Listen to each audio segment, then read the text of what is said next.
네, 환영해 주셔서 감사합니다.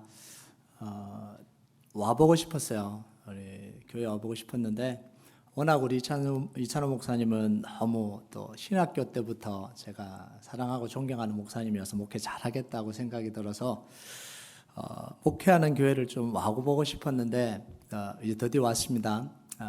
와보니까 생각보다 훨씬 더 좋습니다. 네. 와서 이제 교회도 돌아보고요. 또 장로님도 만나고 맛있는 또 식사를 대접해 주셔서 감사하고 장로님도 너무 좋으시더라고요. 그래서 장로님 뵙는 순간 교회 잘 되겠구나 이런 생각이 들었습니다. 아멘 안 하시네요. 장로님 밥을 안 사셨어요? 그리고 찬양하는 것 이렇게 성도들 부엌에도 가보니까 하나님의 은혜가 있다 이런 생각이 들어요. 교회는 이 은혜가 있어야 되거든요. 뭐 사람들 많이 모이는 거 중요하지도 않고요. 뭐 유명한 거 중요하지도 않고요. 하나님의 은혜가 있어야 돼요. 근데 와 보니까 크로스웨이 교회는 이 하나님의 은혜가 가득 차 있는 것 같아요. 그래서 제가 불을 지피려고 왔는데 이미 불이 타오르고 있어서 제가 굳이 불을 지필 이유는 없고 기름을 좀 뿌리고 바람을 살짝 불어주면 이 크로스웨이 교회가 뜨겁게 타오를 것 같습니다. 제가 텍사스로 왔는데 너무 더워요. 텍사스보다 더 더워요. 땀이 막 날라 그러거든요. 왜 그런가 봤더니 여기 성령의 불이, 성령의 은혜가 가득 찬 것 같습니다.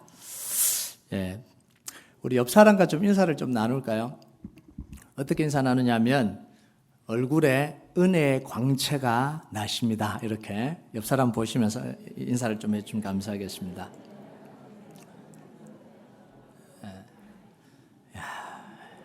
진심으로 하신 거 맞으시죠? 네. 제가 왜 이거 인사시키냐면요. 제가 2004년 8월에 미국에 왔습니다. 뭣도 모르고 그냥 처음 이제 달라스로 왔는데요. 3개월 뒤에 전화 한 통을 받았습니다. 어느 교회에서 목사님이 출타 중이니까 설교를 해달라고 그러면서 멀지 않습니다 이러더라고요. 2시 예배인데 멀지 않으니까 조금만 올라오시면 됩니다 이러시더라고요. 그때는 내비게이션도 없고 지도 보고 찾아갈 때인데 정말 그런 줄 알았어요. 그래서 하이웨이를 타고 한참 갔는데도 안 나오는 거예요. 635에서 35분 하이웨이를 타고 놀수록 계속 올라가는데도 안 나오는 거예요. 레이크를 걷는데도 안 나오는 거예요. 로컬길로 막 들어가서 한 1시간 20분 가서 도착했는데 교회가 있더라고요. 그래서 교회를 도착했는데 느낌이 너무 안 좋아요. 보통은 교회 가면 교회 대표가 와서 목사님 안녕하세요 어서 오세요 이렇게 들어오세요 이렇게 해야 되잖아요. 크로스웨이 교회는 너무 인사도 잘하시고 너무 밝고 이렇게 너무 반겨주셔서 너무 감사한데 그 교회 갔는데 저를 보더니 다 도망가는 거예요. 안 본 것도 아니고 봤는데 그냥 다 그냥 가더라고요. 그래서 도대체 이 교회는 왜 이러냐? 그래서 이제 교회 본당으로 이제 들어갔죠. 그러니까 그게 한 사람이 이제 여기 앉으십시오 뭐 그러더라고요. 앉아서 예배를 인도하려고 강단에 섰는데 한 15명, 뭐 학생들, 뭐 어른도 별로 없죠. 유학생 교회였으니까. 있는데 옆을 쳐다보지를 않는 거예요. 다 앞만 쳐다보는 거예요. 보통은 이렇게 옆에 이제 누가 왔나 이렇게 쳐다보기도 하잖아요. 앞만 쳐다보는 거예요. 그런데 그 눈빛이요. 그 눈빛에서 살기가 느껴지는 거예요.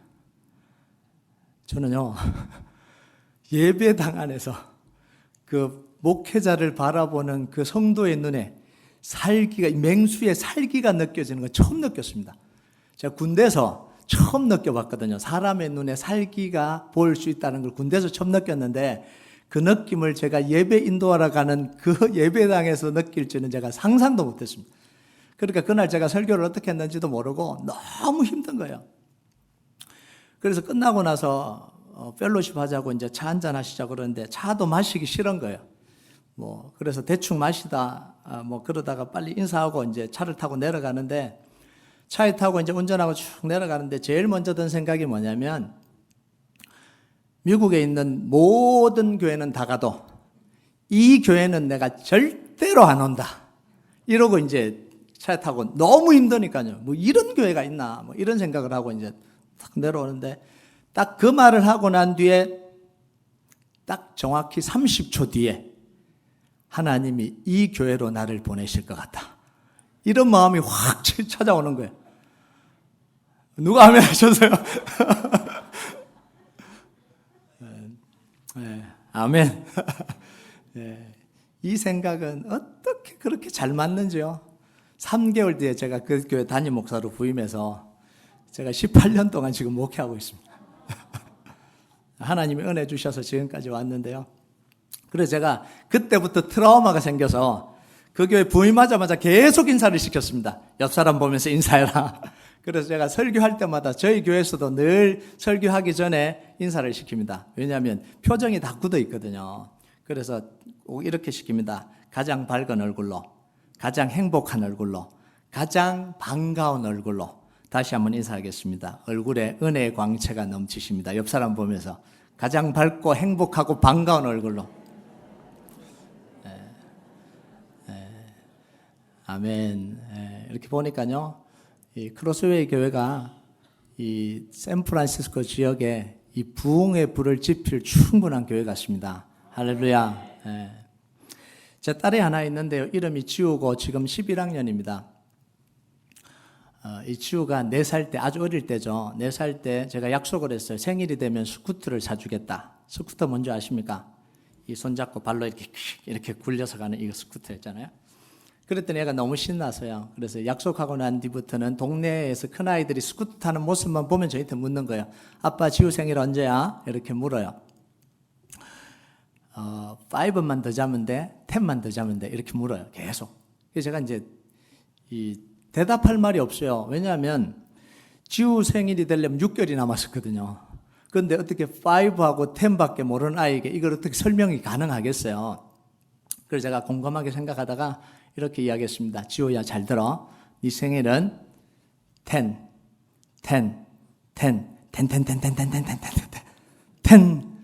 밤 자고 나면 네 생일이야. 이러니까 지호가 그래요. 아빠, 그렇게 많이 너무 멀다 이래요. 그러면서 달력으로 막 뛰어가요. 그러면서 아빠, 내 생일 언제야? 달력에 짚어봐. 11 맞지? 1이 2개 있는 거. 그래서 제가 이제 달력으로 갔습니다. 6월 달이었거든요. 그때가. 지호 생일이 12월이에요. 지호야, 너 생일 6월 달이 아니고 12월이야. 1장, 2장, 3장, 4장, 5장, 6장 넘겨서 11 여기야.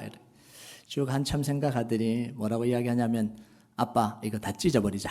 이런 거예요. 스쿠터를 얼마나 갖고 싶었으면 그 달력을 그 자리에서 다 찢어버리자. 제가 질문 하나 드릴게요.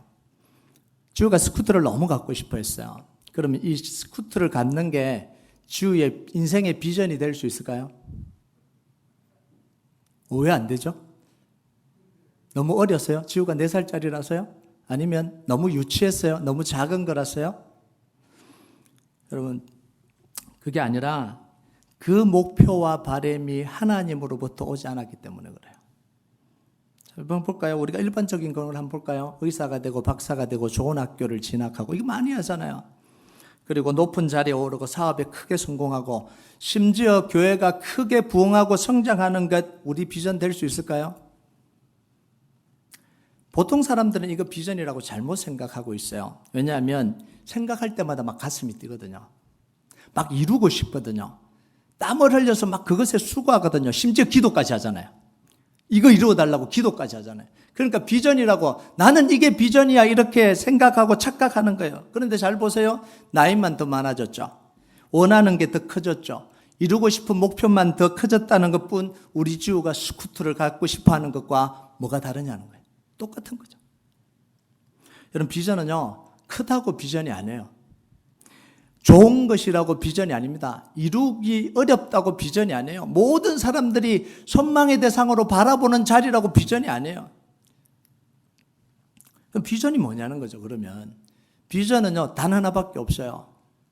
우리를 창조하시고 우리를 향해 계획을 가지고 계신 그분 자체가 우리의 비전입니다.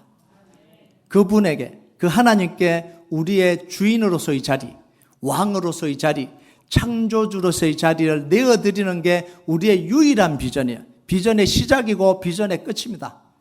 그래서요, 하나님이 우리의 왕과 주인이 되면 그 다음은 하나님이 다 이루시는 거예요. 비전은 어디로부터 나오냐면 하나님으로부터 나오는 겁니다. 오늘 본문 27절 같이 한번 볼까요? 띄워주십니까? 우리 같이 읽겠습니다. 시작. 그런즉 내가 이스라엘 가운데 있어 너희 하나님 여호와가 되고 다른 이가 없는 줄을 너희가 알 것이라. 내 백성이 영원히 수치를 당하지 아니하리로다. 자, 하나님이 다 무너진 이스라엘 나라거든요. 이 남왕국이 지금 완전히 무너진 상황이에요. 그다음 메뚜기 재앙까지 와서 다 덮쳐버렸거든요. 그러니까 싹 썰어버린 거예요. 나라가 위기인데 흉년에다가 메뚜기까지 와서 싹 먹어버리니까 나라가 경제적으로 완전히 폭망한 거죠. 그런데 그 속에서 하나님이 회복의 비전을 그리고 있습니다. 자, 그런데 그 구체적인 모습이 뭐예요? 메뚜기 재앙으로 황폐했던 땅들이 다시 회복이 돼서 곡식과 포도주가 넘쳐날 것이다. 19절에 이렇게 이야기하잖아요. 아멘. 이른 비와 늦은 비가 내려서 마당에는 밀이 가득하고 포도주 저장고에는 포도주가 넘쳐날 것이다. 이게 바닥난 상황이었거든요. 그게 다 채워주시겠다라는 거죠. 그리고 이스라엘 괴롭히던 주변 나라가 물러가고 무너진 도시가 다시 회복되고 나라가 다시 건설될 것이다. 이렇게 그려요. 자, 그런데 이렇게 겉으로 잘 되는 모습만 보인다면 우리는 잘못 보고 있다는 거예요. 자, 27절에 뭐라 그래요? 내가 이스라엘 가운데 있어 너희 하나님 여호와가 되고, 이게 핵심이에요. 다른 게 핵심이 아니라 내가 이스라엘 가운데 있어 너희 하나님 여호와가 되는 것, 이게 하나님이 이루시려고 하는 회복의 목적입니다. 하나님이 주시는 비전의 목적입니다. 여러분, 하나님이 우리 주인 되셔야, 하나님이 우리의 왕이 되셔야, 하나님 우리의 하나님이 되셔야 하나님 우리에게 말씀하실 수 있잖아요. 왕도 아닌데, 하나님도 아닌데 어떻게 하나님 우리에게 말씀하시겠어요? 여러분, 우리의 비전은요, 하나님이 우리의 창조주, 우리의 진정한 주인이 되는 것에서부터 출발합니다. 이게 비전이에요. 하나님 우리에게 인생의 주인 되지 않고는 비전을 이야기할 수가 없어요.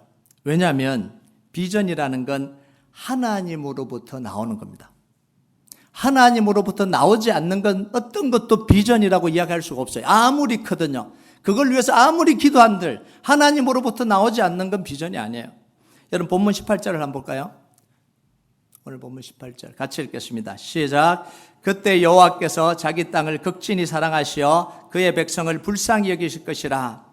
자, 다 망한 이스라엘 백성들에게서 이 회복의 비전이 누구로부터 나오죠? 네, 백성들로부터 나오지 않아요. 회복됐으면 좋겠다. 회복을 위해서 기도하자. 우리가 회복해야 돼. 다 모여. 우리 회복을 위해서 기도해야 돼. 이렇게 이야기하지 않아요. 지금 이스라엘 백성들은요, 회복을 생각할 수조차 없는 상황입니다. 꿈꿀 수조차 없는 상황입니다. 여러분, 조금 힘들고 조금 망하면 노력해보자 이러잖아요. 우리 한번 노력해보자 이러잖아요. 그런데 완전히 깨져버리면 어떻게 되죠? 생각조차 못하는 거예요. 지금 이스라엘 백성들의 상황이 이거예요. 아무것도 생각조차 못하는 상황입니다. 너무나 큰 절망 속에 빠져버렸어요.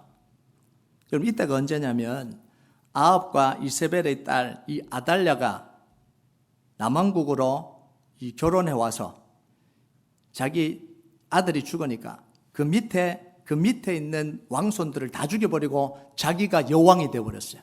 그리고 바알 신을 다 끌어들여서 이스라엘을 완전히 그냥 초토화시켜버렸습니다. 유일하게 남아있었던 게 이 요아스 젖먹이가 자라고 있었던 제죠. 왕궁 이 성전에 숨겨져서 나라가 얼마나 위태롭겠어요. 그런데 거기다가 메뚜기 재앙까지 덮쳐갖고 나라가 경제가 완전히 다 무너져 버렸어요. 근데 어떻게 꿈을 꾸겠어요? 어떻게 회복을 꿈꾸겠어요? 자, 그런데 18절에 뭐라고 이야기하냐면 그때의 여호와께서 자기 땅을 극진히 사랑하시어. 그때가 언제예요? 다 무너진 때, 다 깨어진 때, 메뚜기 떼들이 날아와서 전체 나라를 다 휩써버릴 때, 다시 회복의 기미가 전혀 보이지 않는 그때에 하나님은 그 땅을 극진히 사랑하신다는 거예요. 여러분, 하나님이 회복의 소망을 주니까 비로소 이스라엘 백성들이 절망해서 꿈꾸기 시작하는 거예요. 그래서 비전은, 회복의 꿈은 누구로부터 나오냐면 하나님으로부터 나오는 거예요. 여러분, 코로나가 터지고 난 뒤에 모든 게 다 스탑됐잖아요. 예배를 드리고 싶어도 예배를 드릴 수가 없고, 모이고 싶어도 모일 수가 없고, 같이 밥 먹고 싶어도 할 수가 없고, 이런 상황에서 사람들이 다 뭐라고 이야기를 했냐면 못한다, 안 된다, 힘들다, 왜 이렇게 재앙이 왔나, 왜 이런 일이 생기냐, 답답해 죽겠다, 이런 일들이, 그래서 다 이런 소식들이, 소문들이, 이런 이야기들이 다 회자되고 있었습니다. 그런데요, 기도하고 있는데 하나님이 저희한테 그런 마음을 주시더라고요. 코로나는 하고 싶은 것을 못하는 때가 아니다. 멈춰서서 하나님이 문을 여실 때 쓰임받기 위해서 준비하는 때다. 얼마나 바빴냐, 지금까지 얼마나 바빴냐, 하고 싶은 거 하려고 해도 너무 시간이 없어서 아무것도 못하지 않냐. 그런데 하나님이 지금 다 멈춰주시지 않냐. 하고 싶어도 못하니까. 이거는 못하는 때가 아니라, 하고 싶은 걸 못하는 때가 아니라 하나님이 멈춰주신 때라는 거예요. 그리고 하나님이 다시 여실 때 마음껏 쓰임받도록 우리가 준비하자. 그래서 그 마음을 주셔서 우리 성도들에게 그걸 나눴습니다. 여러분 못하는 게 아니에요. 예배 못 드리는 게 아닙니다. 못 모이는 게 아니에요. 이건 못해서 답답한 때가 아닙니다. 하나님이 멈춰주신 때입니다. 하나님이 새로 여실 때, 하나님이 새롭게 역사하실 때 우리로 하여금 준비되게 해달라고. 그래서 저도 평소에 못했던 것들을 계획을 세웠습니다. 그리고 성도들한테도 평소에 하지 못했던 것들을 계획을 세워라. 그러고 이제 그걸 위해서 기도하라고 했어요. 그래서 제가 계획을 세운 게 4가지입니다. 책 쓰는 거, 살 빼는 거, 손글씨 교정하는 거, 영어 공부하는 거. 그런데 하나님이요, 감사하게 이 3가지를 다 이루시고 영어는 아직도 숙제로 남아있습니다. 제가 17파운드 뺐어요. 코로나 때 17파운드 뺐습니다. 남들이 찔 때.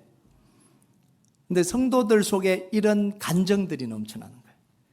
코로나 때 사람들은 다 불평하고 다 힘들다 그러고 못한다 그럴 때 우리 교회 성도들은요, 그걸 아멘으로 바꾸는 자기 연구를 시작한 거예요.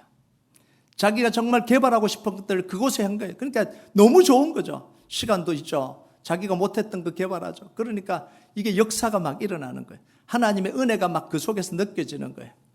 그리고 2021년 때 하나님이 주신 마음이 뭐였냐면, 그때 막 뭐라고 생각했냐면, 코로나 끝나고 회복될 거야. 어떻게 회복되지?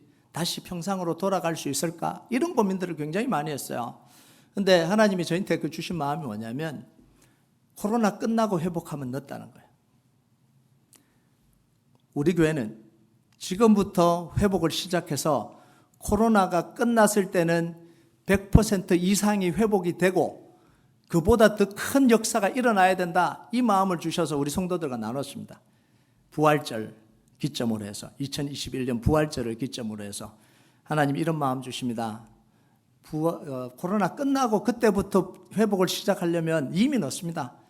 우리는 부활절에 모든 걸 100% 오픈하는 걸 선포합니다. 예배, 기도회 모든 걸 정상대로 다 갑니다. 그래서 코로나가 끝났을 때 우리는 탑에 가 있을 겁니다. 그리고 그때부터 기도를 시작하고요. 성도들이 그렇게 기도를 시작하니까 하나님이 코로나 때 우리 교회 2배로 부흥시켜버렸어요. 놀랍지 않아요? 이게 하나님이 하시는 일이에요. 이게 누가 뭐 능력 있어가 되겠어요? 그러면서 기도하고 예배하고 모이고 정말 그 마음 가지고 사모함 가지고 그렇게 하니까 하나님이 이루 가시는 거예요. 이게 하나님의 비전입니다. 여러분 우리 상황에서요, 아무리 상황이 절망적이어도 하나님이 꿈꾸게 하시면 꿈꾸면 되는 거예요. 왜냐하면 하나님이 이루시는 거거든요. 여러분 이 크로스웨이 교회가 정말 꿈을 꾸고 하나님이 주시는 꿈을 꾸고 이 코로나 때 정말 하나님의 역사가 일어나는 교회가 되길 주님의 이름으로 축복합니다. 여러분 아브라함의 비전 누구로부터 시작이 됐죠? 하나님으로부터 시작되죠. 내가 가서 믿음의 조상 되겠다 가지 않았잖아요. 내가 지시할 땅으로 가라. 그러면 내가 큰 민족 이루겠다. 그게 가슴 속에 박히니까 그때부터 아브라함은 꿈을 꾸기 시작한 거죠. 그러니까 말씀을 따라서 자기 본토 친척 아비 집을 떠나서 가나안 땅으로 걸어 들어가는 거예요. 여러분 다윗이 언제부터 꿈꾸기 시작하죠? 기름 부어주시니까.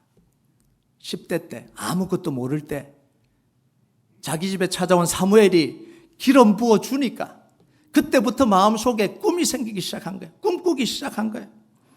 여러분, 베드로가요, 사람 살리는 이 변화의 꿈 누가 꾸고 했어요?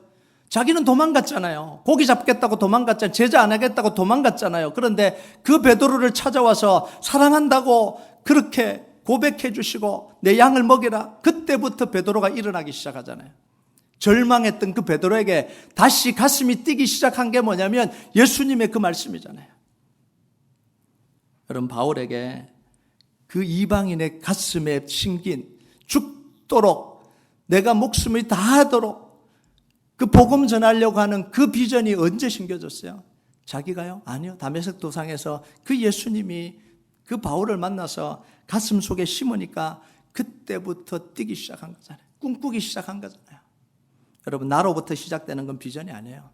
아무리 크고 아무리 고상하고 아무리 놀라운 일이든요, 나로부터 시작된 건 그건 야망이에요. 그건 욕심이에요. 아무리 작은 것이라도 하나님으로부터 나왔다면 그건 비전입니다. 그리고 그 비전은 하나님이 이루어가세요. 그래서 내가 이루는 건 비전이 아니에요. 하나님이 이루시는 게 그게 비전입니다. 여러분, 우리로부터 시작된 꿈 너무너무 크죠? 너무너무 이루고 싶죠? 그런데 너무 쉽게 좌절하고 너무 쉽게 무너져 버려요. 여러분, 우리 장담이 얼마나 쉽게 무너집니까? 나 이렇게 했으면 좋겠다. 이렇게 할 거야. 근데 그 생각이, 그 꿈이 얼마나 쉽게 좌절당하는지 우리가 너무 잘 알잖아요. 헬렌 켈러 잘 아시잖아요. 듣지도 못하고 보지도 못하고 말하지도 못하면, 말하자면 짐승 같은 아이죠. 이 아이를 가르치려고 전국에 있는 교사들이 모여들었습니다. 돕겠다고. 예수 그리스도의 이름으로 하나님의 영광을 위해서, 하나님의 영광을 외치던 수많은 교사들이 헬렌 켈러를 가르치기 위해서 찾아왔어요. 그런데 와서 보니까 말하지도 못하죠. 듣지도 못하죠. 보지도 못하죠. 거의 짐승 수준의, 죄송합니다. 이렇게 짐승이라고 한 게 아니라 그런 표현이에요. 그런 수준의 상태를 확인하고는 떠나버렸어요. 올 때는 하나님의 영광을 위해서 내가 한다라고 와놓고 현실을 보니까 아니니까 떠나버린 거예요. 그런데 설리번 선생님이요, 헬렌 집에 도착한 날 그 짐승 같은 아이를 꼭 안아줍니다. 아무 말 없이. 그리고 수화와 몇 가지 단어를 가르치기 시작합니다. 어느 날 헬렌 켈러에게 사랑이라는 단어를 가르쳐요. 그래서 물었습니다. 사랑이라는 단어가, 사랑이 뭐냐? 이렇게 물었어요. 헬렌 켈러가 이렇게 대답합니다. 선생님이 첫날 우리 집에 오셔서 나를 꼭 안아주신 겁니다. 이렇게 대답해요. 여러분, 이 슬리번 선생님이 왜 이걸 했을까요? 그 마음 속에 하나님이 주신 마음이 있었기 때문에 그래요. 하나님이 주신 그 마음, 사랑의 마음이 있었기 때문에 다른 사람은 다 떠나버렸는데 그 아이를 안고 품는 거예요. 이게 하나님의 사랑이에요. 여러분, 설리번 선생님에게요, 이 아이를 신앙적으로 길러서 신앙과 실력을 겸비한 지도자로 길러내겠다, 이런 소망 없었어요. 이런 비전 없었습니다. 이 아이를 말씀으로 잘 길러서 이 시대의 모든 사람이 존경하는 크리스찬으로 길러내겠다, 이런 거창한 구호 없었어요. 그냥 하나님이 주시는 마음을 가지고 그 아이를 대합니다. 그냥 안아줍니다. 그런데 그 헬렌 켈러가 누구보다도 더 위대하고 더 영향력 있는 지도자가 되잖아요. 여러분, 이게 하나님이 주신 비전과 야망의 차이예요. 자기가 만들어낸 야망은 오래가지 못합니다. 여러분, 많은 사람들이요, 거창한 구호를 외칩니다. 민족 복음합시다. 좋은 구호입니다. 이 샌프란시스코를 이 주님께 올려드립시다. 우리 교회를 위해서 목숨 겁시다. 할렐루야. 막 거창한 구호를 내겁니다. 여러분, 그런데요, 그 거창한 구호를 외치는 사람은 다 떠납니다. 제가 18년 목회하니까 정말 다양한 분들을 만나봤습니다. 성전 이전 4번 했고요. 유학생교회에서 4번 했고, 지금은 이제 한인 지역 가장 중심 지역에 이제 교회를 사서 지금 계속해서 부흥을 하고 있는데, 그러니까 얼마나 많은 사람들이 왔겠어요. 참 특이한 분들 많더라고요. 와서 목사님 너무 좋습니다. 제가 목사님을 위해서 목숨 걸겠습니다. 그런 이야기 처음 들어봤어요. 목사님, 저는 이 교회 절대 떠나지 않습니다. 하나님 주신 비전 분명하게 받습니다. 저는 목사님과 끝까지 가겠습니다. 강력하게 이야기를 하더라고요. 근데 강력하게 떠나시더라고요. 목숨 걸고 이야기하는 분들은 목숨 걸고 떠나시더라고요. 다 떠나고 없어요. 구호로 되는 게 아니에요. 그래서 우리 교회는요, 제가 늘 이야기하거든요. 그래서 우리 교회는 있습니다. 철칙이 있습니다. 목숨 걸다는 이야기 하지 마라. 우리 교회 그 성도들이 그런 이야기해요. 절대 목사님 앞에서 목숨 건다는 이야기 하지 마라. 다 떠난다는 거예요. 왜냐하면 그게 자기 생각이거든요. 하나님이 어떻게 그 마음을 주셔갖고 그러겠어요. 목사님한테 잘 보이려고 그러고 목사님한테 와서 뭐 이렇게 그러려고 그러죠. 여러분, 하나님의 마음, 하나님이 주신 비전을 품은 사람에게는요, 나타나는 현상들이 있습니다. 그 첫 번째가 뭐냐면 갈망이에요. 하나님의 마음을 품은 사람은요, 반드시 가슴이 뛰게 돼 있어요. 그럭저럭 대충 살 수가 없습니다. 하나님의 말씀이 들어와서, 하나님의 비전이 들어와서, 하나님이 주신 소망이 들어왔는데 그럭저럭 살아갈 수가 없어요. 그럼 목사님 따분해서 못 살겠어요.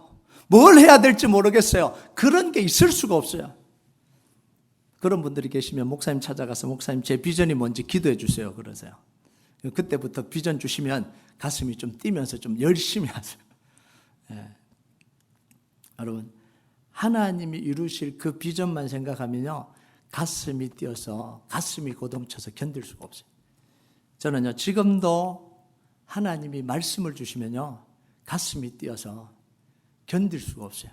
왜냐하면 성전 이전 4번 딱 했는데요, 정말 말할 수 없는, 아무것도 없는, 유학생 교회 아시죠? 아무것도 없는 데서 성전 이전 4번 하려면요, 기적이 안 일어나면 불가능합니다. 마지막 성전 4번째 갈 때는 하나님이 참 기가 막히더라고요. 한 성도들이 한 70명 정도 됐어요. 근데 유학생이 한 70%, 어른들이 한 30%. 근데 그때 우리 교회 재정이 마이너스였거든요. 200만 불짜리 교회 건물 사라고 하나님 비전 주셨어요. 말씀 주셨어요. 미쳤다 그랬어요. 근데 정말 하나님 그렇게 이루어버렸어요. 1불도 없이 200만 불짜리 건물 샀어요. 놀라지도 않으시네요. 건물 산 거 자랑한 게 아니라 저는 하나님이 약속의 말씀 주시면 그대로 합니다. 있든 없든 그대로 해요. 왜냐하면 하나님이 이루신다라는 게 확실하기 때문에 그래요. 그래서 제가 하나님 말씀 주셨다 그러면 가슴이 뛰어요. 수없이 이런 일들이 일어납니다. 이 4번 성전 이전을 발목하고 나니까 여러분, 이게 이민교회에서는 불가능한 일인데요, 마이너스예요. 1불도 없었어요. 근데 200만 불짜리 건물을 산다고 공동회의 했어요. 어떻게 됐을까요? 제가요, 공동회의 하면서 우리 교회가 그때 이제 PCU에서 나와야 되는 상황이었어요. 그 교회를 쫓겨나야 되는 상황이에요. 어쨌든 쫓겨나야 되는 상황이에요. 그래서 쫓겨나는 건 이제 우리가 그 교단을 탈퇴하기로 그 공동회에서 결정을 딱 내렸어요. 그럼 이제 속에서 웅성웅성거리는 거예요. 우리 어디로 가지? 쫓겨나면 어디로 가냐는 거예요. 그래서 제가 여기다가 주소 하나 띄었어요. 주소 하나 띄었는데 온 성도들이 박수치고 난리 났어요. 할렐루야 박수치고 난리 났어요. 그리고 바로 200만 불짜리 건물 사기로 결정했어요. 이게 이민교회에서 가능한 이야기예요.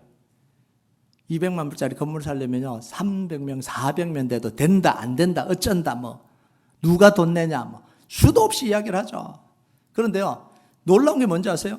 4번 하나님이 역사하는 걸 경험했잖아요, 성도들이. 그러니까 하나님이 하신다면 그냥 믿어요. 그러니까 할렐루야 박수치고 난리 나는 거죠. 이게 하나님이 일하시는 거예요.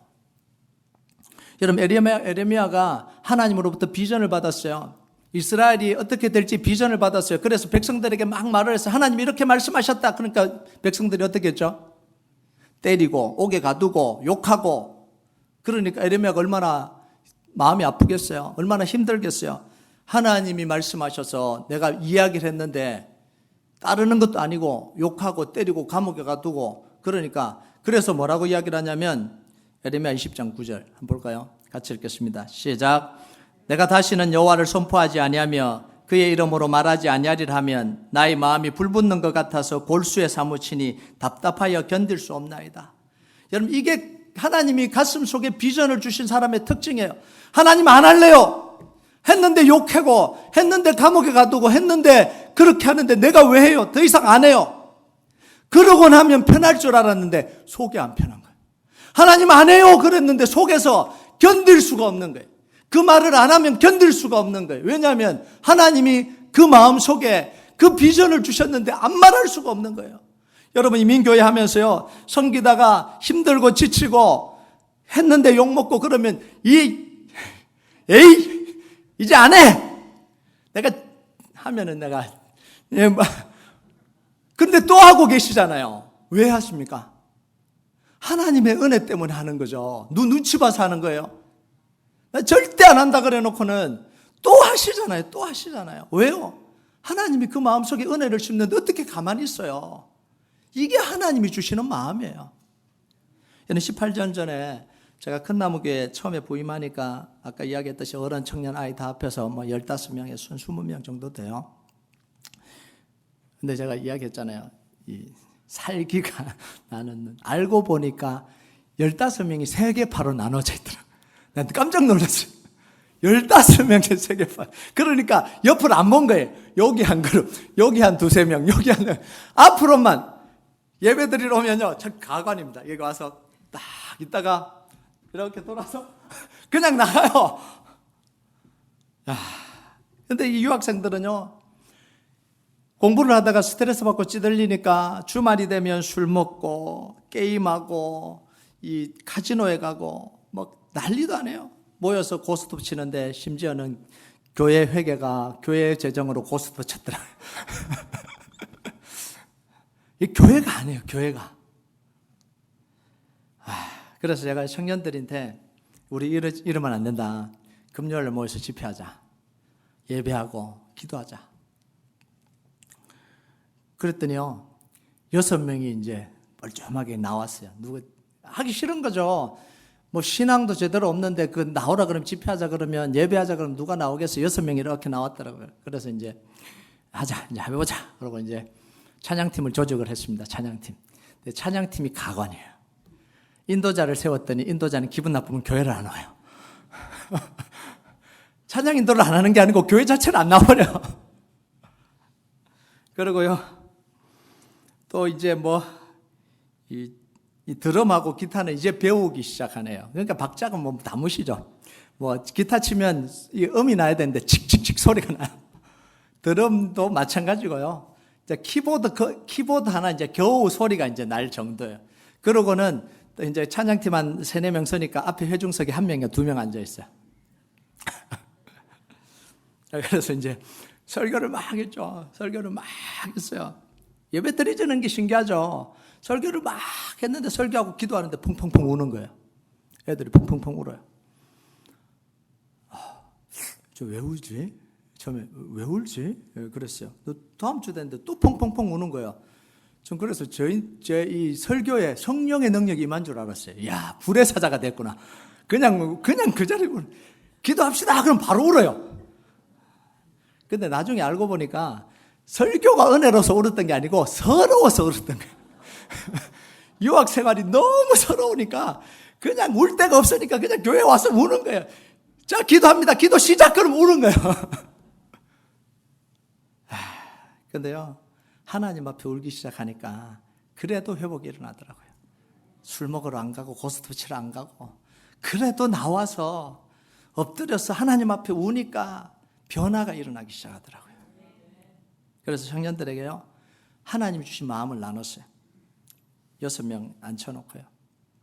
우리 금요일날 그 지역이 덴톤이거든요. 이 덴톤에 있는 청년들이 금요일 되면 술 마시러 가고 파티 가고 그 도박하러 가지 말고 여기 나와서 하나님께 좀 부르짖자. 부르짖는 꿈을 꾸자. 하나님 그런 마음 주신다. 청년들이 나와서 찬양하고 정말 하나님 앞에 비전을 꿈꾸고 이 유학생 생활을 기도로 좀 이겨내고 그래서 정말 제대로 된 유학생활을 좀 하자. 이런 마음을 나눴어요. 그리고 찬양팀이 제대로 세워져서 우리 음반 내는 찬양팀 하자. 칙칙거리는 이 찬양팀들 데리고 음반 내자. 여름방학 되면 다른 데 놀러 가지 말고 우리 선교지 가자. 선교지 가서 같이 선교하고 그렇게 살자. 말도 안 되는 이야기를 한 거죠. 그 아이들한테. 그게 말이 되겠어요. 그런데요, 하나님이 계속 마음을 주시는데 어떡해요? 얘들 표정은 목사님 도대체 무슨 이야기 합니까? 이런데 하나님이 제 마음에 기도할 때마다 그런 마음을 주는데 어떡해요? 그럼 이야기를 해야죠. 그렇게 이야기를 했어요. 그런데 하나님이 놀라워요. 놀라운 하나님이에요. 그때부터요, 악기를 전공하는 석박사들을 한둘씩 보내주기 시작해요. 드럼, 키보드, 색스폰, 일렉기타, 베이스 기타, 재즈 전공하는 석박사들로 다 채워버렸어요.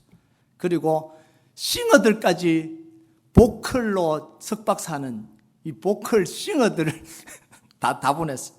근데요, 놀라운 건 돈 주고 데려온 사람 하나도 없어요. 다 제 발로 찾아왔습니다. 제가 찾아서 데려온 적이 없어요. 다 하나님이 하나 둘 보내고 나니까 풀 사이즈 밴드가 됐습니다.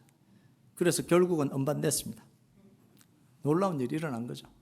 꿈꿀 수 없는 일들이 하나님이 그 마음 주시니까 이루어진 거예요.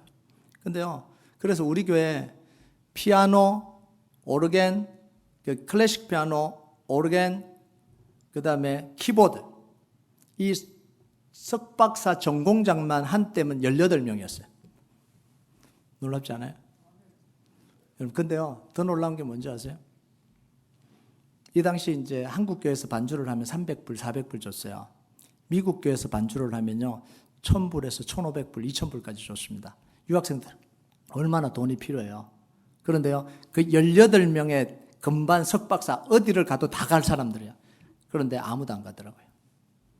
놀랍죠? 제가 잡은 적도 없어요. 하나님이 보내셔서 하나님이 그곳에 두니까 안 가요. 이게 하나님이 하시는 일이에요.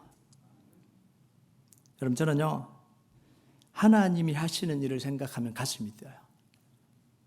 하나님이 비전을 심으시면 가슴이 불타요. 나이에 상관없어요. 나이? 그거 필요 없어요.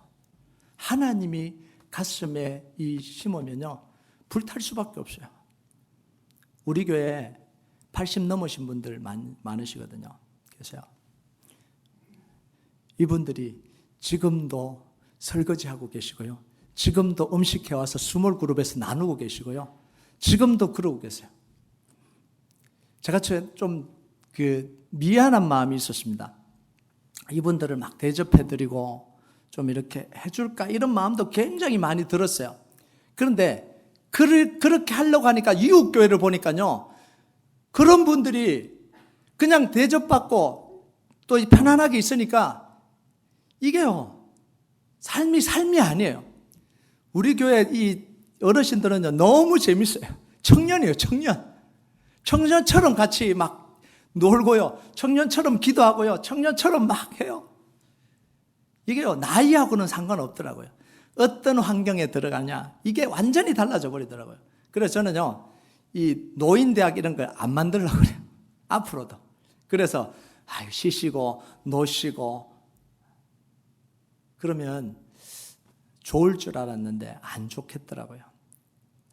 그래서 우리 그 장로님들, 우리 권사님들은 뭐 이야기 하시냐면요, 목사님, 제가 이제 주님 앞에 갈 날이 얼마 안 남았어요. 제가 주님 앞에 가는데 안 부끄러우려면 제가 지금 시간이 없어요. 내가 이렇게 살아서는 안 돼요. 이런 고백들을 하세요. 얼마나 감사해요.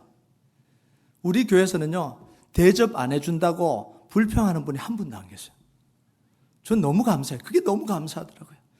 오히려 목사님, 저 안 돼요. 이제 주님 만날 날 얼마 안 남았는데 이렇게 살다가 제가 주님 앞에 부끄러워서 어떻게 가요? 그러면서 새벽에 나와서 기도하시고 금요일 날 나와서 기도하시고, 제가 기도해야지 제가 뭐 합니까? 그러면서 와서 섬기는 거예요. 얼마나 감사한 거예요. 여러분, 두 번째, 비전을 가진 사람들에게는요, 미래를 그리는 능력이 있어요. 비전이 있는 사람은요, 미래를 향해서 자꾸 이야기를 해요. 현재 불평하는 게 아니라 자꾸 미래를 이야기를 해요. 왜냐하면 자꾸 하나님이 그림을 주시잖아요. 비전을 주시잖아요. 그래서 여기서 잘 봐야 되는 게 뭐냐면, 꿈을 꾸기 때문에 비전이 아니라 비전이 있기 때문에 꿈이 꿔지는 거예요. 하나님이 비전을 심어버렸기 때문에 이게 자꾸 꿈이 꿔지는 거예요. 나 오늘부터 꿈 꿀래요. 그게 비전이 아니에요. 이미 하나님이 내 마음속에 심어버렸기 때문에 안 꿀 수가 없는 거죠. 그럼 28절 같이 한번 볼까요? 28절, 29절 띄워주실래요? 어디 가셨나요? 없습니까? 네, 제가 읽겠습니다. 자, 28절 펴시면 같이 읽으셔도 되고요. 28절 시작. 그 후에 내가 내 영을 만민에게 부어주리니 너희 자녀들이 장래일을 말할 것이며 너희 늙은이는 꿈을 꾸며 너희 젊은이는 이상을 볼 것이며 그때 내가 또 내 영을 남종과 여종에게 부어줄 것이며. 하나님이 성령이 우리 안에 나타나면, 우리 안에 임하시면 나타나는 현상이 뭐라고요? 꿈을 꾸게 된다는 거예요. 자녀들이 장래일을 말하고 늙은이들이 꿈을 꾸고 젊은이들이 이상을 봅니다. 이건 내 꿈 아니에요. 하나님 꿈입니다. 그런데 이 꿈은 헛된 공상이 아니에요. 이루어질 꿈입니다. 이 요엘서에 이루어진 게 어디죠? 사도행전 2장이잖아요. 실제적으로 하나님이 이루시려고 보여주시는 거예요. 오순절 사건의 핵심이 뭐냐면 불의 혀같이 갈라지는 역사, 이 강력한 바람 같은 역사가 나타나고 방언이 터지기 시작했습니다. 자, 그런데 그것 자체가 중요한 게 아니에요. 그 현상 자체가 중요한 게 아니에요. 중요한 게 뭐죠? 사도행전 2장 11절 같이 읽겠습니다. 2장 11절 같이 읽겠습니다. 시작. 그레데인과 아라비아인들이라 우리가 다 우리의 각 언어로 하나님의 큰 일을 말함을 듣는도다. 이게 비전의 핵심입니다. 불같이 막 현상이 일어나고 바람같이 현상이 일어나고 방언을 하고, 이게 주 핵심이 아니라 가장 핵심은 뭐냐면, 오순절날의 가장 핵심은 뭐냐면 우리가 다 각 언어로 하나님의 큰일 말함을 듣는도다. 이 하나님의 큰일이 뭐죠?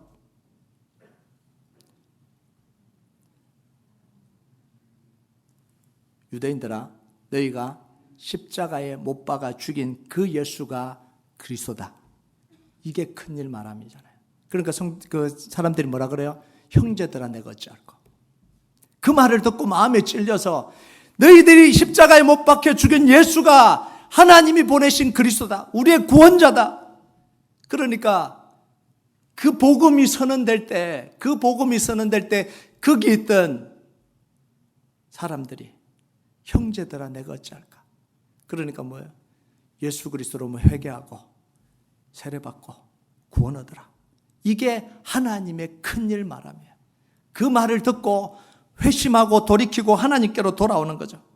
여러분, 이 예수가 우리의 구원자, 예수가 우리의 모든 죄와 우리의 모든 질병과 모든 죽음과 모든 문제, 모든 저주에 해결하신 분이라는 그 선포, 그게 오순절 역사의 핵심입니다. 여러분, 장래일을 말하고 꿈을 꾸고 이상을 말한다고 해서 신비한 체험을 하는 게 아니에요. 뭐 교회 속에 이런 분들이 계실 줄 모르겠어요. 신비한 걸 보려고 그러고 방언을 막 하는데, 방언하셔야 됩니다. 방언하지 말라는 이야기 아닙니다. 방언 안 한 사람들하고 안 놀고 이러면 안 됩니다. 우리끼리, 방언하는 사람끼리, 뭐 옛날에 그런 이야기 많이 했어요. 방언하는 사람끼리 막 이렇게. 그게 중요한 게 아니에요. 모든 민족이 예수 그리스도를 나의 구주, 나의 하나님으로 인정하는, 그게 바로 예언과 꿈과 환상이 성취된 내용입니다. 이게 사도행전 2장의 핵심입니다. 그 복음이 예루살렘을 넘어가고 온 유대와 사마리아와 안디옥과 소아시아로, 로마로, 그리고 세계로 퍼져서 모든 나라, 모든 열방이 하나님께로 돌아오는 것, 이게 요엘서에서 꿈꿨던 하나님의 환상과 비전이에요. 여러분, 이걸 이루기 위해서 하나님이 고넬료에게 환상을 보여주시잖아요. 이걸 이루기 위해서 베드로의 기도에 욥바에서 나타나시잖아요. 바울에게 마게도냐 환상을 보여주시잖아요. 왜 보여줘요? 이 복음이 전 세계로 흘러가도록. 이게 환상과 꿈과 비전이에요. 그냥 모여갖고 신비한 것 봤다, 입신했다, 하나님이 신비한 이야기를 해줬다, 이게 환상과 꿈이 아니에요. 잘못 가고 있는 거죠. 그러니까 교회가 힘들어지는 거예요. 그게 핵심이 아닌데. 여러분, 복음과 생명 살리는 일에 관계되지 않는 어떤 일도 비전이 아닙니다. 내가 잘 되고 내가 위대하게 되고 내가 높은 자리에 가고 내가 사업에 돈벼락을 맞는 그런 꿈은 비전이 아니에요. 야망이죠. 자기 꿈이죠. 비전은 반드시 영혼 구원하고 생명 살리는 일에 관계돼야지. 그게 하나님이 주신 비전이에요. 유명한 사람이 되고 교수가 되고 큰 무대에 서고 사업을 잘 되는 것, 이게 영혼 구원과 관계되는 일이라면 확실하게 하나님이 주신 비전이죠. 내가 가진 재능, 내가 가진 탤런트, 내가 가진 능력을 가지고 복음 전하는 일에 쓰임 받는다면 그것보다 더 큰 하나님의 영광과 비전이 어디 있겠어요? 그런데 이게 하나님으로부터 온 게 아니라면, 복음 전하고 생명 살리는 데 관계되지 않고 아니라면 그건 내 야망이죠. 내 야망은 하나님이 이루시겠어요? 안 이루시겠어요? 안 이루죠. 내 야망을 하나님이 왜 이루시겠어요? 그래서 기도에 응답받는 가장 쉬운 방법, 가장 중요한 방법은 뭐냐면 여러분이 하려고 하는 그 일을 생명 살리고 영혼 구원하고 전도하고 구원하는, 생명을 구원하는 일과 연결시키면 됩니다. 그러면 하나님이 안 하실 수가 없죠. 하나님이 그 일을 통해서 안 이루실 수가 없죠. 그럼 세 번째요. 비전을 품은 사람은 그걸 이룰 능력도 주십니다. 비전을 품은 사람에게 나오는 능력은요, 자기의 능력이 아닙니다. 하나님이 주시는 능력이 나와요. 자, 20절을 한번 볼까요? 20절 같이 읽겠습니다. 시작. 내가 북쪽 군대를 너희에게서 멀리 떠나게 하여 메마르고 적막한 땅으로 쫓아내리니 그 앞에 부대는 동해로 그 뒤에 부대는 서해로 들어갈 것이라. 상한 냄새가 일어나고 악시가 오르리니 이는 큰 일을 행하였음이니라 하시니라. 자, 이스라엘 비전이 성취되기 위해서는요, 아수르라는 큰 나라가 무너져야 돼요. 백성들이 이 큰 나라를 어떻게 대적해서 무너뜨려요? 힘이 없는데. 이건 불가능한 일이잖아요. 그런데 하나님이 주시는 그 비전을 품고 기도하고 살아가니까 하나님이 몰아내시는 거예요. 하나님이 이루시는 거예요. 이스라엘 백성들이 주신 그 비전으로 나아가서 예배를 회복하고 기도를 회복하고 하나님을 사랑하는 걸 회복하고 제단을 다시 쌓고 예배를 다시 세울 때 하나님은 하나님의 손으로, 이스라엘 군대를 통해서가 아니라 하나님의 손으로 이 군대를 몰아내시는 거예요. 여러분, 모세가 60만 이스라엘 백성들을 이집트에서 탈출시키라는 비전을 받았습니다. 호렙산에서, 떨기나무 속에서. 그런데요, 두 가지 비전을 받았죠. 출애굽시키라는 비전과 호렙산에서 예배하라는 비전, 두 가지를 받았잖아요. 그 백성을 이끌어내서 호렙산에서 예배하라는 거예요. 그리고 가나안 땅에 들어가서 하나님의 약속의 땅에서 하나님 나라를 이루라, 이걸 비전을 주신 거죠. 세 가지네요. 자, 그걸 위해서 목숨 걸고 이집트로 들어갔습니다. 자, 그런데 모세에게는요, 바로를 이길 힘이 있었어요, 없었어요? 없죠. 이집트 군대와 싸울 무기가 있었습니까? 군대가 있었습니까? 없잖아요. 그냥 하나님이 주신 비전, 하나님이 보내셨기 때문에 들어가니까 하나님이 바로를 꺾으시고 하나님이 홍해를 가르시고 하나님이 이집트 군대를 다 홍해에 수장시켜 버리잖아요. 모세가 비전을 향해서 꿈꾸고 걸어가니까 하나님이 다 하시는 거예요. 여러분, 야망을 가진 사람들은요, 술수를 씁니다. 내가 이루어야 되니까. 왜냐하면 하나님이 이루시는 게 아니라 자기가 이루어야 되니까 술수를 쓸 수밖에 없는 거죠. 비전을 가진 사람은요, 절대 술수를 쓰지 않아요. 계략을 부리지 않습니다. 왜냐하면 하나님이 이루어 가시는 걸 믿기 때문에 그래요. 여러분, 여러분의 인생 가운데 하나님이 역사하실 걸 믿으십니까? 그러면 계략 쓰지 마세요. 술수 부리지 마세요. 하나님 없다면 술수 부리세요. 하나님 안 믿는다면 계략 세우세요. 그런데 하나님을 믿는다면 필요가 없어요. 여러분, 요셉은요, 한 번도 술수를 부려본 적이 없어요. 다윗도 한 번도 술수를 부려본 적이 없잖아요. 그냥 하나님만 붙들고 살았어요. 근데 하나님이 다 이루시잖아요. 보디발에게, 아내에게 억울하게 누명 써서 감옥에 갇혀도 하나님이 빼올리시잖아요. 사울 왕이 죽이려고 그래도 하나님이 왕으로 세우시잖아요. 술수 부려본 적이 없어요. 왕이 되려고 그랬다면 사울왕 죽였겠죠. 두 번이나 죽일 수 있었는데 안 하겠다라는 거죠. 왜 안 하겠다 그랬을까요? 하나님을 믿는 거죠. 다윗은 하나님을 믿었습니다. 여러분, 정말 하나님의 사람이라면요, 하나님이 주신 비전을 향해서 나아가는 사람이라면요, 여러분의 힘으로 살지 말고 하나님께 맡기세요. 여러분, 하나님께 한번 맡겨보십시오. 우리 믿는다 그러는데요, 믿는다 그러면서 나 혼자 다 하잖아요. 내가 다 하잖아요. 그것 좀 하지 말고 하나님 좀 경험해 보세요. 하나님이 내 인생 속에 어떻게 역사하시는지 그거 경험해야 진짜 신앙생활이 시작이 되는 거예요. 여러분, 하나님이 살아계심이 경험되면요, 부수적인 거 아무것도 필요 없어요. 감투, 직분 아무것도 필요 없어요. 이거요, 재미 하나도 없어요. 하나님이 경험되면요, 하나님이 말씀하시고 하나님이 그 말씀 받고 하나님이 이루시는 그 재미가요, 얼마나 재밌는지 몰라요. 제가 계속해서 우리 성도들 훈련시키는 게 뭐냐면, 인간적으로 계획 세우지 말고 하나님 말씀하실 때까지 기다려라. 그리고 기도할 때 하나님 말씀 주시면 말씀 붙들고 끝까지 기도해라.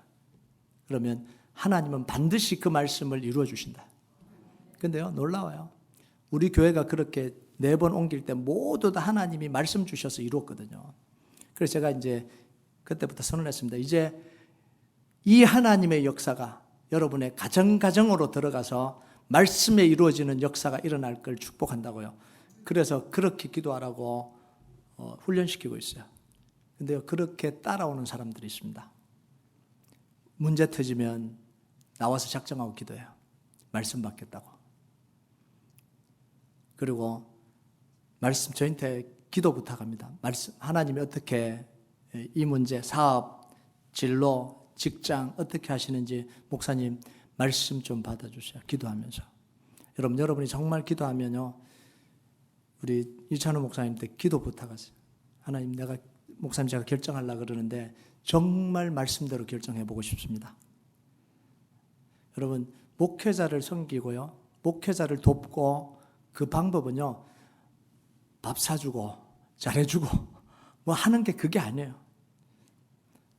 자기의 신앙, 영적인 진로, 그걸 함께 나누고 목회자의 영적인 지도를 받으면서 살아가는 게 가장 목회자를 잘 섬기고 목회자와 함께 가고요, 목회자를 사랑하는 거예요.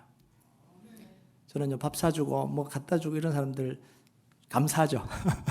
감사한데 제가 제일 좋아하는 성도들은요, 그런 성도들이에요. 목사님, 제 기도 제목이 있는데요, 이거 기도해 주세요. 제가 결정 내리려고 그러는데 결정 내리기 전에 하나님의 말씀을 듣기를 원해요. 그래서요, 제가 직장 그만두려고 하는 분들 여러 명 막았어요. 기도해 보니까 그게 아닌 거죠. 힘드니까 그만두려고 그러는 거예요. 근데 그 말씀대로요, 기도하니까 하나님이 그 속에서 변화를 일으켜 갔어요. 그래서 하나님을 수도 없이 경험해 가는 거죠. 말씀 붙들고 기도하고 자기 인생의 결정을 내릴 때 말씀하셨기 때문에 인생의 결정을 바꿔봤더니 하나님이 말씀대로 역사하는 걸 경험해 버린 거죠. 여러분, 이게 신앙생활이에요. 신앙생활은 교회 열심히 나와서 하라는 데 다 하고 봉사하라면 봉사하고 다 하라, 이게 신앙생활이 아니고요, 정말 말씀의 능력을 경험하는 거예요. 하나님의 능력을 경험하는 거예요. 그러고 나면 봉사하지 말라 그래도 봉사해요. 섬기지 마라 그래도 섬겨요. 왜냐하면 그게 너무 귀하다는 걸 알기 때문에 그래요. 여러분, 마지막 4번째는요, 비전이 이루어지면 우리 인생이 풍성해집니다. 하나님의 약속한 풍성한 삶이 펼쳐져요.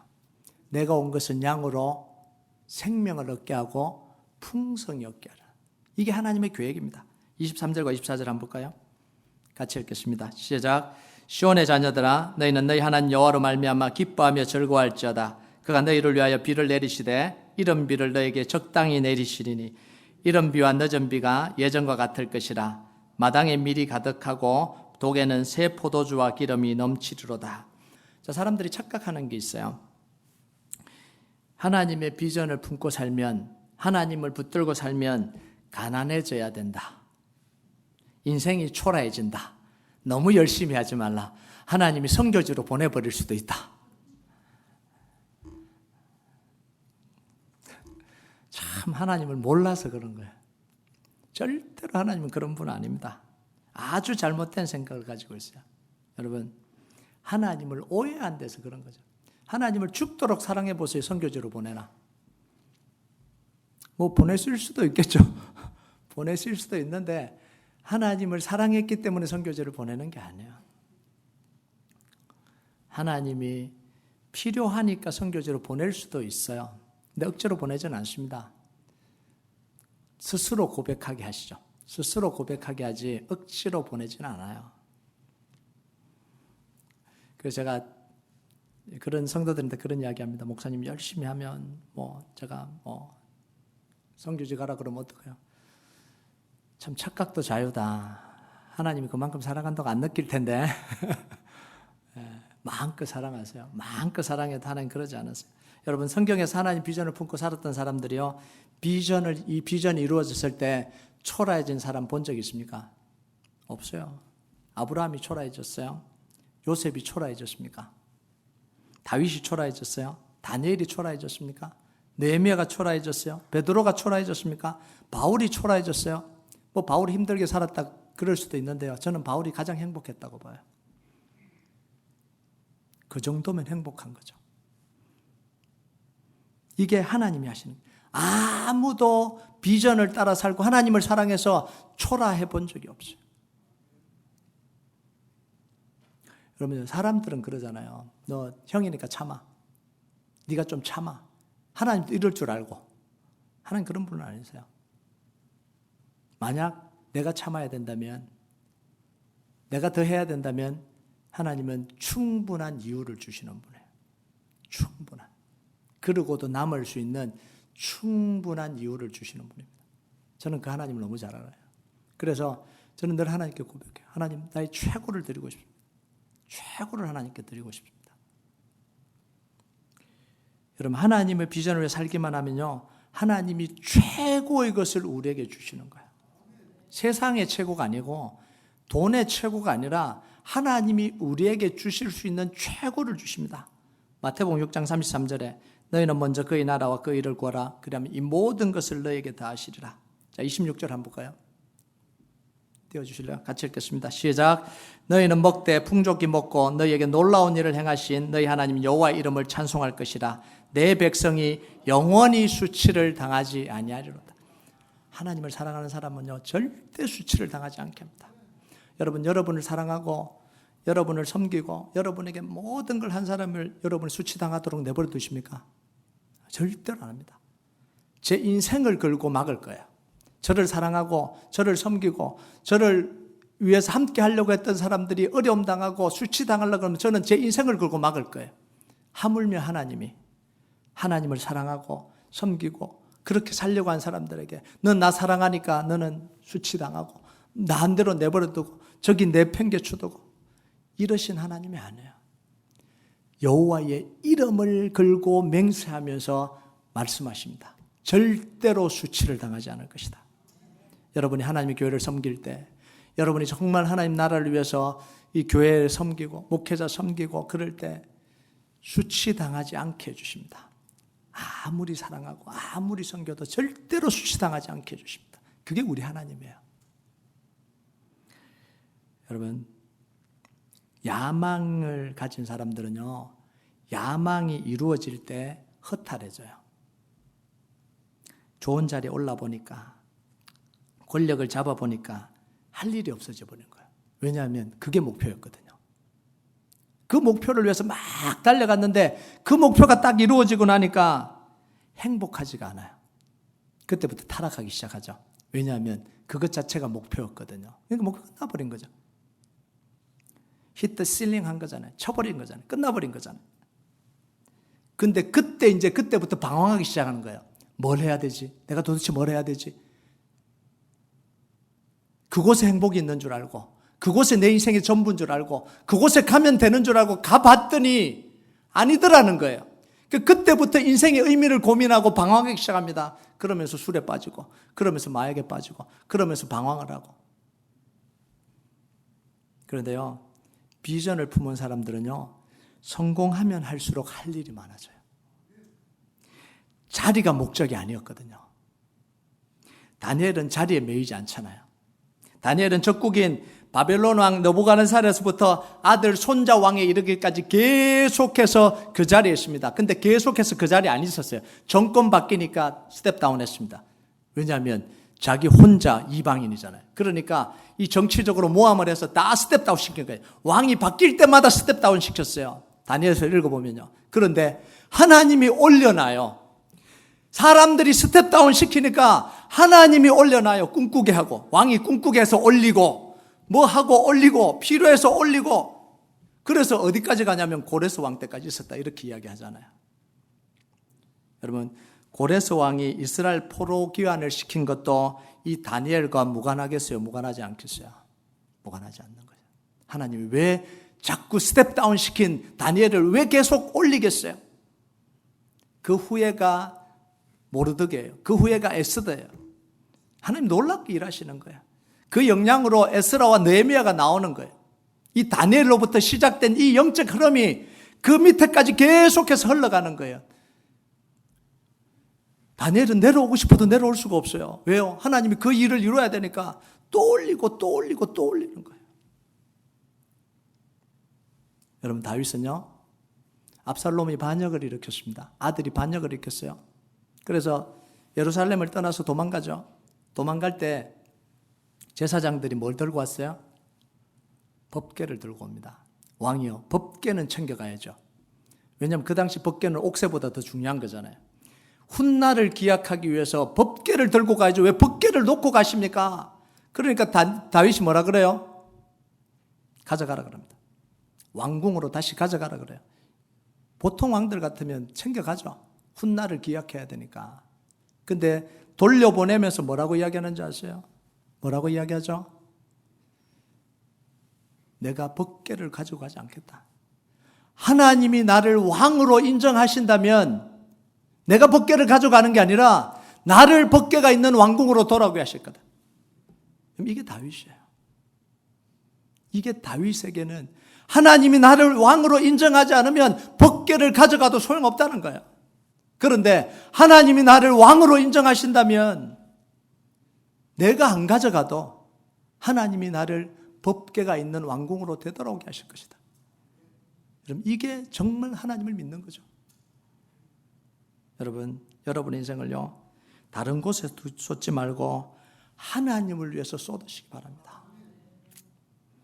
그게 여러분의 인생의 가장 확실한 투자입니다. 가장 확실한 보정이에요. 그리고요, 지금부터 여러분의 꿈을 꾸시지 마시고요. 이제 stop praying. 여러분이 생각하는 걸 위해서 기도하는 걸 좀 멈추시고요. 하나님, 정말 내 인생을 통해서 하나님 뭘 원하십니까? 제 인생 이제 50년도 남았고 60년도 남았고 10년 남으신 분들 계실 테고 20년 남으신 분 계신데 지금까지 내 마음대로 살았는데 하나님, 명색이 그래도 내가 하나님을 왕으로 모시고 살고 하나님을 믿고 사는데 제 죽기 전에 정말 하나님을 위해서 사는 게 뭔지를 좀 알게 해주십시오. 이건 좀 우리가 좀 해봐야 되는 거 아니에요?